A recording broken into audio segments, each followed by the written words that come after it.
Hello there. This is chapter 2, Listening and the Ethics of Speech. Let's get you going on this chapter, shall we?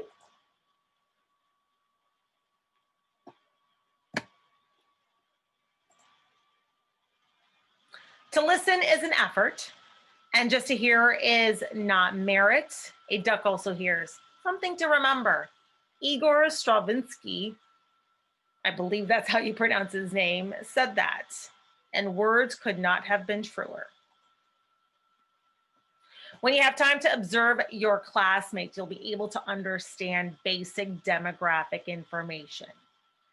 Your class consists of a gender conformity or nonconformity, fashion sensibility, age, and so on. This part of the research is the step known as audience analysis, something that you will get to know further into the rest of your chapters. The fact remains that for most of your life, you will be a listener. Think about it. You're in class listening all day long to your instructors, several of them. As strange as it may seem now, thinking about your life as a listener can be actually quite helpful to you as a speaker because it will prepare you to adapt to any audience that you come into contact with. Newsflash, back in even 1977, we're looking at over 40 years ago, study conducted by Auburn University College of 645 students' typical day, more than half dealt with listening. The rest of their day, 16%, 16.3 to be exact, was speaking, 17.3 was reading, and only 13.9 was writing.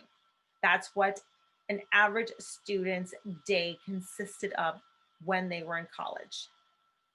For example, when you are speaking, you're often observing the facial expressions of others, listening for any verbal or nonverbal cues that they send you. So obviously, I am talking to you. This is a verbal cue in and of itself. The nonverbal cues would be the gestures, the facial expressions. Those are what we are talking about when it comes to the nonverbal cues. And even there, as a speaker, you will be ending up looking at those and listening for those types of cues. Laughter and a joke, a smile, a frown, all of those are nonverbal cues. And even hearing the sound of your own voice, you cannot help but listen when you actually speak. We hear things all the time, sometimes or a lot of times without listening to them. Think of it that way. The problem with actively interpreting information from any of our senses is a lot of that noise that gets in the way, otherwise known as internal and external noise. Your internal noise would be your stomach growling and you're thinking, oh my God, I'm hungry, I'm hungry. Your external noise would be your surroundings, the door closing while you're listening to a speech, someone that's just bugging in your ear like 5 chairs down. In short, listening is hard because of all of the interference that comes in your way. For example, as a speaker, there's always two kinds of speeches, the one that you deliver and the one that the audience hears, because what you say isn't necessarily what they hear. And as a listener, there's always two types of speeches as well. What the speaker says and what you as the audience member actually responds to, the words, the gestures, the nonverbal cues, all of that is a collaborative. And so what they say versus what you hear and respond to is completely different. There's always two messages that misalign, or sometimes when these two messages, when these two messages misalign or don't overlap, they tend to get into the way. When we perceive the world, we come to it with a set of beliefs. All of us have a set of beliefs, attitudes, and values that influences our perceptions of the world. In general, these influences inform what is known as selective perception. It's what we pick and choose as to what we want to perceive, or the ways in which we choose to pay attention to something as meaningful, important, and relevant. Think of it this way: you always listen to what your friends tell you because that's more active listening and you pay attention to them.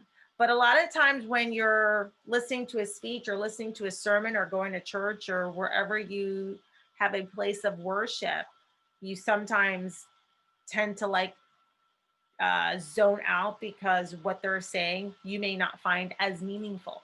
So those are types of listening objectives that you have to take into consideration. Then you have what is called selective listening, or the ways in which people perceive the spoken messages of others. Empathetic listening, you need to be present with that other person, because what happens is you respond to the needs. Active and passive listening, it's attentive and involved versus easy and basically non-attentive and involved. Listening to others is actually a challenging skill because of the barriers that block us from active listening. And those barriers include, again, just being the lack of present. You're not necessarily present. You're physically there, but you're not mentally there actively listening. Yielding to distractions, I should say, external and internal, as was discussed earlier in this chapter. Blocking out communication, tend to do that with your boyfriend, girlfriend, husband, or wife because you don't want to hear what they have to say. Listening selectively, you'll pick and choose what you want that could be meaningful and relevant to you. Over criticizing the speaker. And that's because you're looking basically at their nonverbal cues. Could be the way that they're dressed, the hair could be a mess to you, whatever. Those are things that you're picking and choosing, and you're over criticizing that speaker. So you're not listening to their message. You're faking the attention. You're bored. You want to sleep. You're hungry. You don't want to be there, but instead you put on that fake face. You know how you fake it to make it speaking? Well, you fake it when you actually listen as well. And you avoid difficult listening situations. There may be things that you have to listen to in terms of your speech class, or if, in another classroom, in another active face-to-face classroom, and you don't like what the speaker is saying. And so you're already on the defensive as opposed to listening to what they have to say.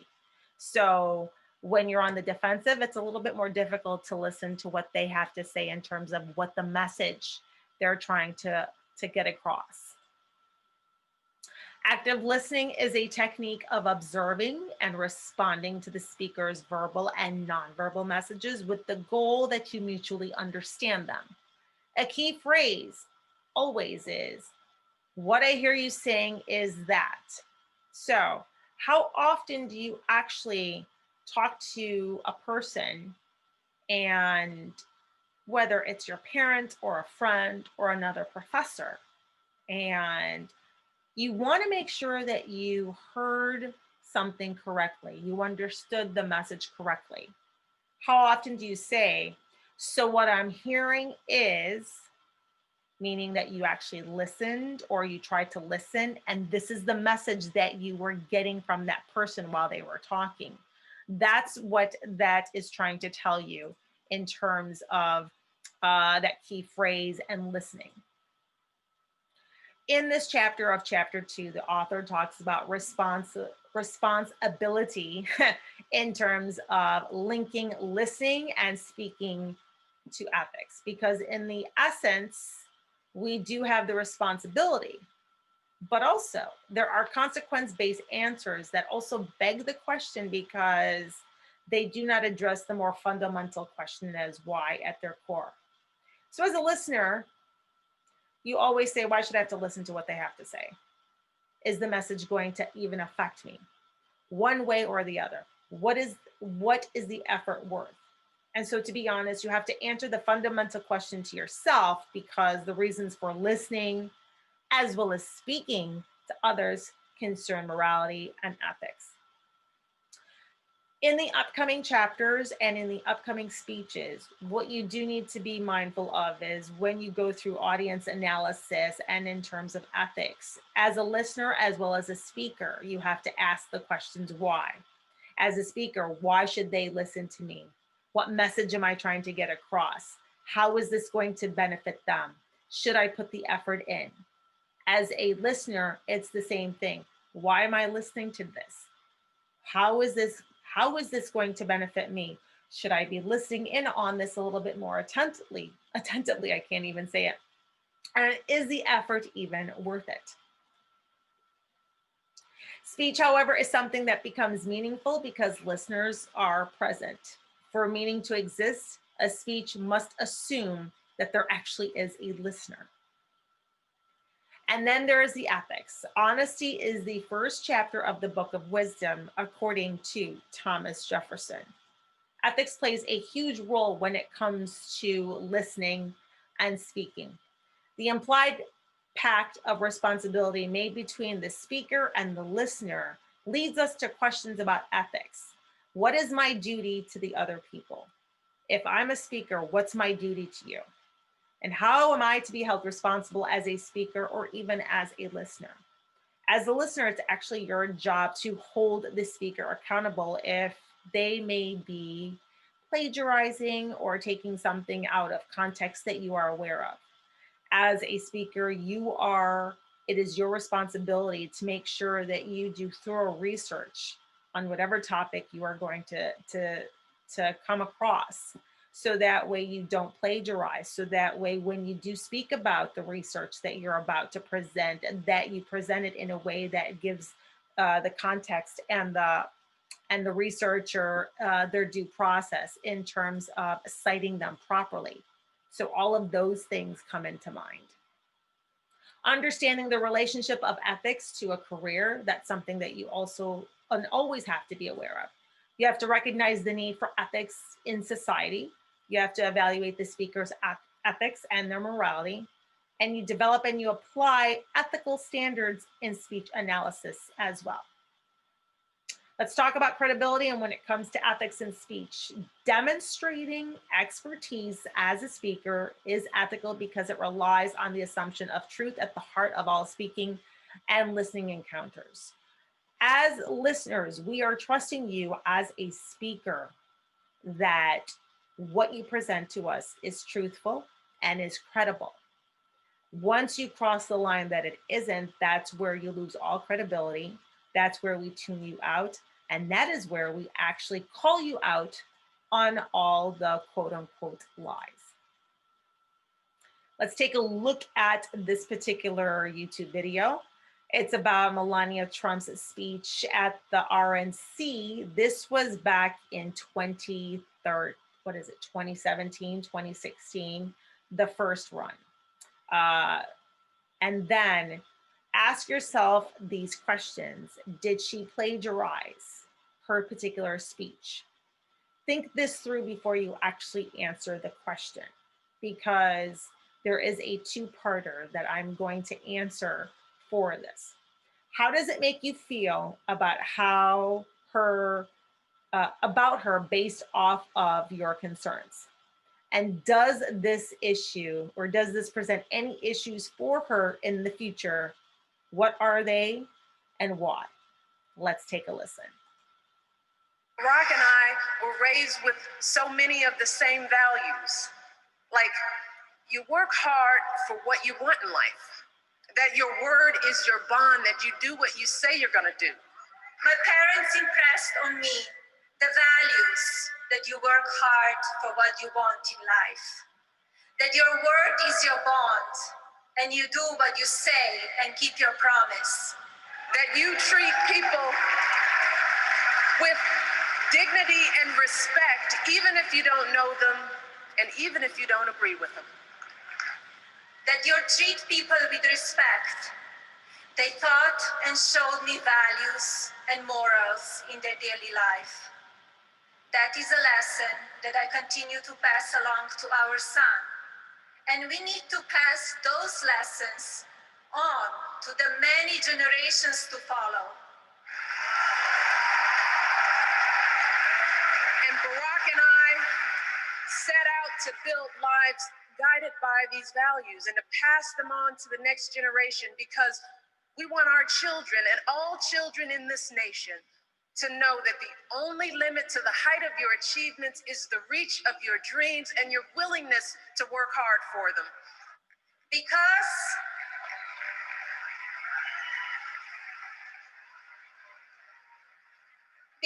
we want our children in this nation to know that the only limit to your achievements is the strength of your dreams and your willingness to work for them. So now that we have actually watched these speeches side by side.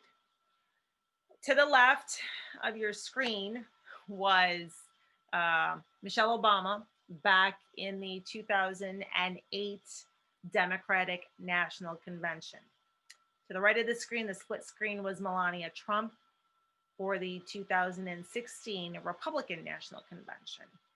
Let's go back to the first question.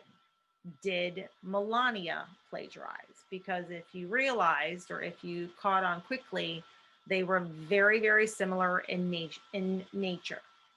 In fact, they were word for word in a ton of parts. And the reason why the question I had posed was it's a two-part one, and think thoroughly through it, is because Melania as well as Michelle have speech writers. All of these types of dignitaries, diplomats, politicians, when they are up on a podium, they actually have speech writers. The difference between Melania and Michelle is that Michelle also writes her speeches, or when she ends up working side by side with a speech writer, because by nature she's an attorney. Whereas Melania, this is not her native tongue. She's given her material and she just speaks it. So, did Melania plagiarize? In my opinion, and we can go further into this as time goes on, Melania sort of did, but at the end of the day did not plagiarize. Why? Because she was probably given a script. She did not know what she was talking about. She was told what to say and therefore went on with it. Now, if this particular speech, if the roles were reversed and it was Michelle would know that one, she would be plagiarizing. And two, if you are basically crypting something off of someone else, what you have to realize is that it's okay to do that. It's okay to cite a source. It's okay to cite a quote, or take it off of someone else. What the speechwriter for Melania failed to do was say, in the words of Michelle Obama back in the 2008 Democratic National Convention. And of course, that speechwriter wasn't going to do that because that's who they were against, so they weren't going to. But under normal circumstances, if you were in that situation, you yourself, you would give credit to that quote where credit is due, because what happens is if you don't, then you lose the credibility, not the original speech person or the speech writer, I should say. So those are things to think about. Based off of what you just saw, how does it make you feel about her right now and your concerns? And does this present any issues for her in the future? What and why? Now, I have yet to show the latest, the 2020 Republican National Convention speech that Melania has put together. But I also know that there were many lessons learned. She took a hit, as well as her speechwriters. So anything that she said in 2020 was scrutinized bit by bit and word for word. And so because they knew that was coming up, they made sure that in her future speeches, she was not plagiarizing, because they would go back and call her out and her speechwriters out for it. Let's talk about dishonesty. When you lie, when you plagiarize, when you say that something is yours when really it is not, when you lift someone's direct quote and claim for it to be your own, what does that do to you? And what does that do to your audience? One, it makes you less credible. Two, your audience, the moment they catch on, they will tune out. You also have to remember, and ethical listening does, you must try as best as you can to understand what the speaker is saying on his or her own terms. So that is it for chapter 2. I hope you learned a lot, because what you're doing is combining all of those ethical stances in listening as well as speaking and applying that to your speeches. If there's any issues, go back into chapter 2 to get a little bit more, or to look at the video a little bit longer to get a better understanding. And the video that I'm talking about is Melania and Michelle Obama. Thank you.